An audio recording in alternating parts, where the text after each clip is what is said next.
Alright, so I'm back, and today we're going to take a look at Transformers Legacy Tow Line. I think this is like from that weird Bumblebee offshoot. I don't know. Buzzworthy Bumblebee. I think it's Target exclusive. I don't know. I looked him up online before I did this, and he's going for like $50-$60 currently. I don't know why, but yeah, whatever. So he's a tow truck. Now, if you guys might remember, I've looked at the original one on this channel years and years and years and years ago, just because I was like, I had nothing else to look at the moment, and I was like, oh, this could be fun, and it was a good little figure. Only reason why I had the original actually was because he came packaged with, they call them Cyberjets, but they're not really Cyberjets. They're the repaints of the Machine Wars little jets. I have him somewhere. I just don't remember which one it is. Oh well. But yeah, I picked this setup just so that I can have that little jet, and I wasn't disappointed with the green truck either. So yeah, that's the only reason why I picked this guy up.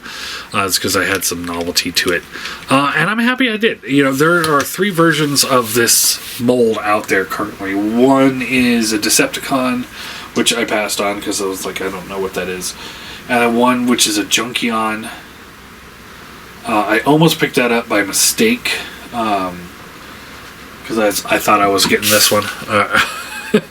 And then I realized which one it was, and I'm like, oh wait, no, because I've never seen a Junkion as a tow truck. I've always saw them as bikes. So I'm waiting to get one more of these guys, and then we'll do the review. I have one sitting in my pile of loot right now, so I'll get that shipped, and we'll look at this guy. But yeah, anyway. There's some things I don't like about this figure, and there's some things I do like. Primarily, it's the parts forming that I don't like. It's just kind of ridiculous at this point. Some reason, like, every now and then their deluxe figures are like this, where it's like everything's like cross-compatible with other figures, and it's weird. I guess whatever, it's a line gimmick, so kind of. So anyway, the wheels do rotate, but they kind of rotate around this piece, which I'm gonna say, while it doesn't seem to work very well, I do like that better than when they would just use the tab system, where they just tab where they would put the wheel on that little, like, it's not really a mushroom peg because it's like split down the middle. But the problem with those is, like, you injure the tab when you put the wheel on, and eventually that tab will break off or bend out of the way. So this I actually kind of like better, even though it doesn't work very well. I don't sit here and roll my toys around like that, but whatever. I guess that's that. So yeah, there's not really anything else to go on. Let's get some parts taken off. So these pieces come off here and here. And set those off to the side. I believe. No, they're not on that bike. You also could take this piece here off, and the hook comes out of here if you want it to. They're all 5mm ports, so they can really plug and play however you want to with it. And then you can take this piece here off. Alright. These pieces up front do come off as well. We'll take those off. They don't need to come off. Once they're in there, they can stay where they are, but I'm just going to pull them off for the sake of the review. So, let's see here. Just like that. And now you got the bare bones of the truck. Now, to transform him, you want to untab these arms here, and this is one of those problems where, see, the arms are held on by these 5mm ports here that plug into this little section here. They don't hold in very well, but like you could replace them with something else if you wanted to. So if you're into that kind of playability, like almost a Lego style, you're going to be happy with these kind of figures.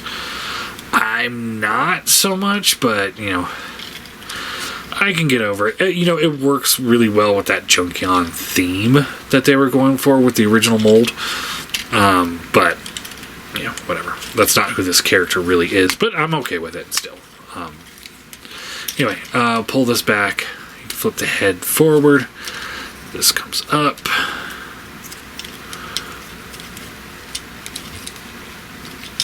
Like this. And then these purple tabs here will plug into these little slots right here. So you just line those up and in like that. And then line these up and in like that. Then you take this piece and they fold in together, and you see there's tab, slot, tab, slot.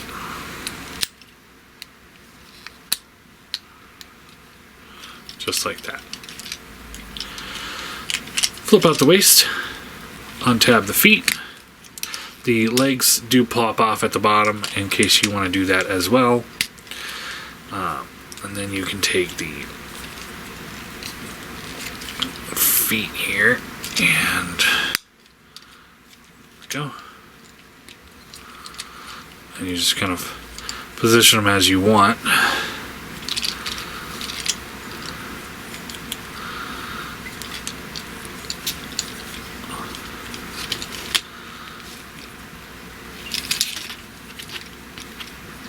There we go. And there you have him. And for what he is, I think he does a really good job of representing the original figure. I wish I had the original figure, but I believe he's at my brother's house. Or he's gone forever. But he does a really, really good job. Let me see if I can find it online real quick here.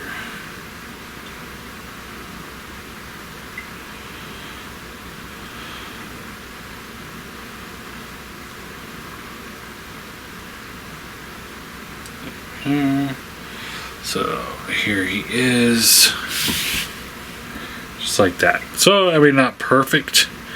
You know, obviously he's got the front of the truck there, but they got the colors just about perfect all the way. Oh, well, I guess they reversed the thighs and the feet colors, but I'll take it. I will take it. Yeah, I'm totally down with these obscure characters popping up.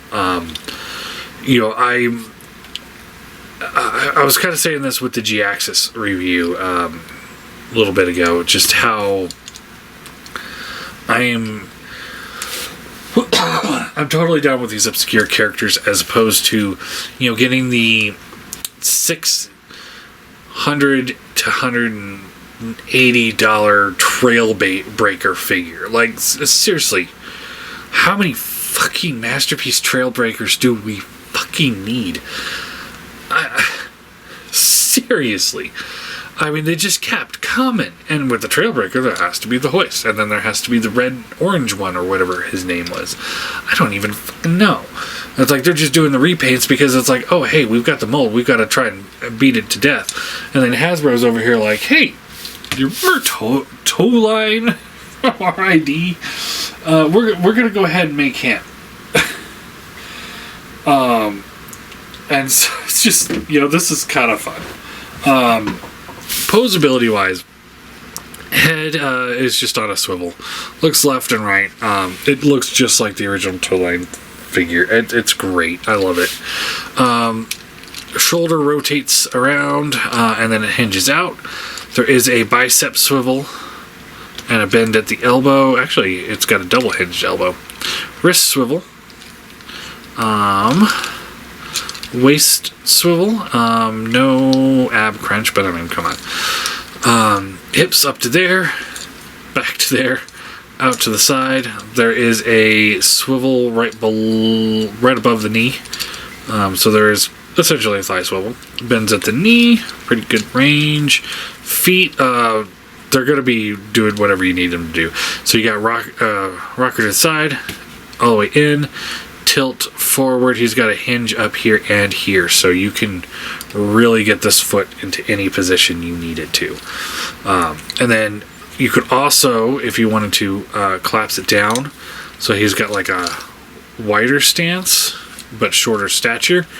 Or you can keep it up like that, and you can have the taller stance with the kind of more forward-facing feet. Either way, it's up to you. Alright, now, as for his accessories, so he's got these pieces here. So you got the 5mm port here, and a plug here, and a plug here. So you can just plug them in however you want to. You can clip those together. You can clip this on there. And then you can take these and plug them in anywhere there's a port. So there.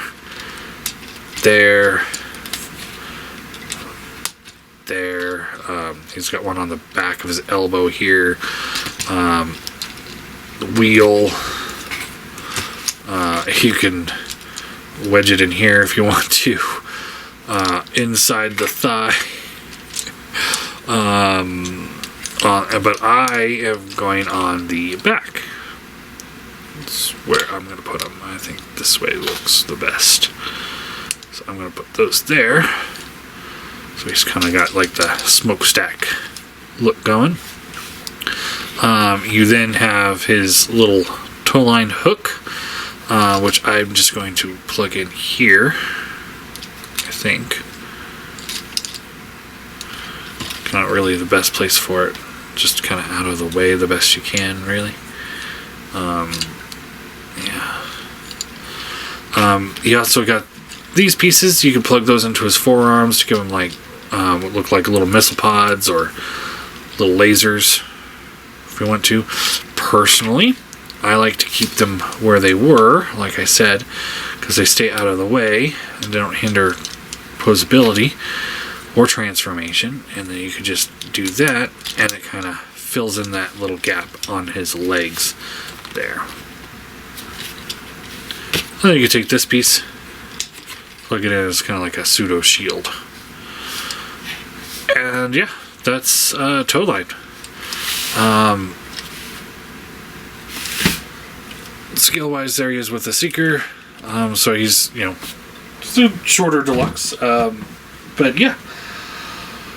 I really like him. I have a lot of fun with him. He and G-Axis are character, figures that I've just been, flipping around a number of times, and that's a good sign that you're having fun with the figures. That you're just like, I'm gonna flip this guy around here real quick and just go back to jet mode, and then just transform him back to robot mode. It's like, yeah, he ends up in the same pose in the end, but it's like, I just kind of want to mess with him for a minute. That's a good sign, that you're having fun with your figures.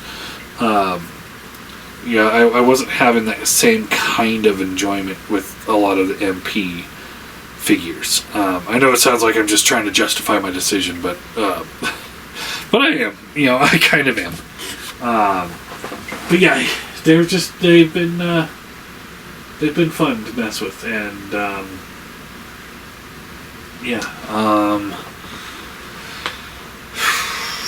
I'm trying to think of anything else to say.